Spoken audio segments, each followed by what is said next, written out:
Salut les speakers, dans cette vidéo on va voir comment avoir plus de présence et de charisme face à son public et face à son auditoire lorsque vous allez prendre la parole en public.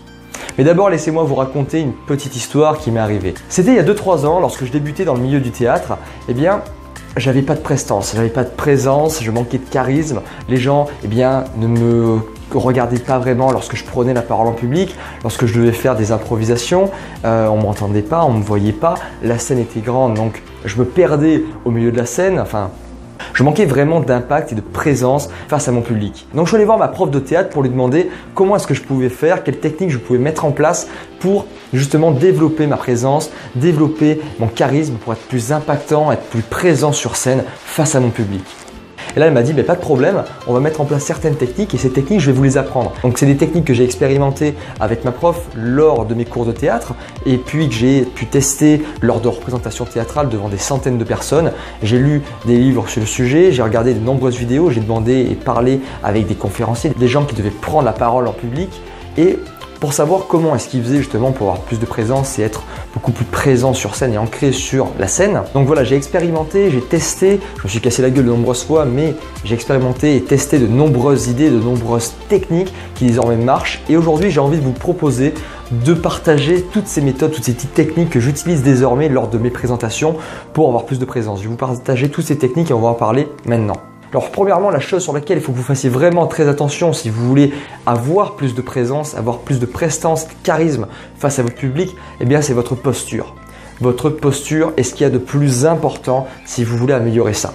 Si vous ne vous tenez pas droit, si vous avez les épaules rentrées, le dos un petit peu baissé, les jambes un peu molles, vous êtes flasque, vous êtes mou face à votre public, comment est-ce que vous voulez que votre public vous prenne au sérieux? Comment voulez-vous avoir de la présence et être impactant face à votre public?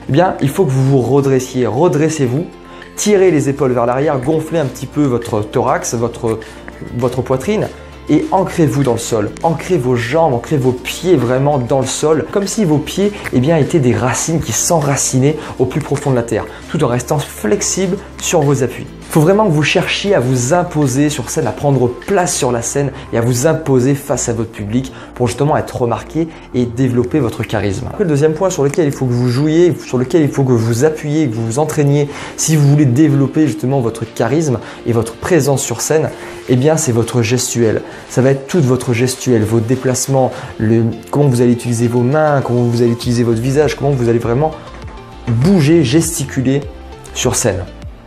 Alors j'ai déjà fait une vidéo sur comment utiliser sa gestuelle, comment utiliser ses mains et améliorer sa gestuelle face à son public lors de vos présentations en cliquant juste ici ou sur le i comme info qui va apparaître juste là à l'écran. Mais là maintenant je vais vous donner un petit bonus en plus qui n'est pas présent dans cette vidéo, c'est justement de ne pas hésiter à prendre de l'espace. Si la salle est grande, à vraiment utiliser vos bras, à prendre de l'espace, à prendre vraiment le maximum d'espace que vous pouvez en faisant des grands gestes ou des petits gestes si justement la salle est un petit peu plus petite.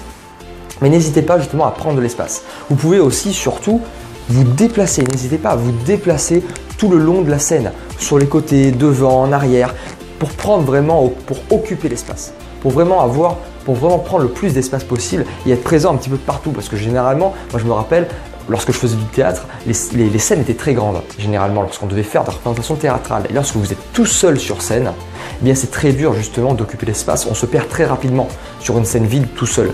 Donc ce qu'il faut faire, il ne faut pas hésiter à avancer, reculer, aller sur les côtés de la scène pour l'occuper le plus possible et combler cette impression de vide que peut causer justement ces grandes scènes, ces grands espaces.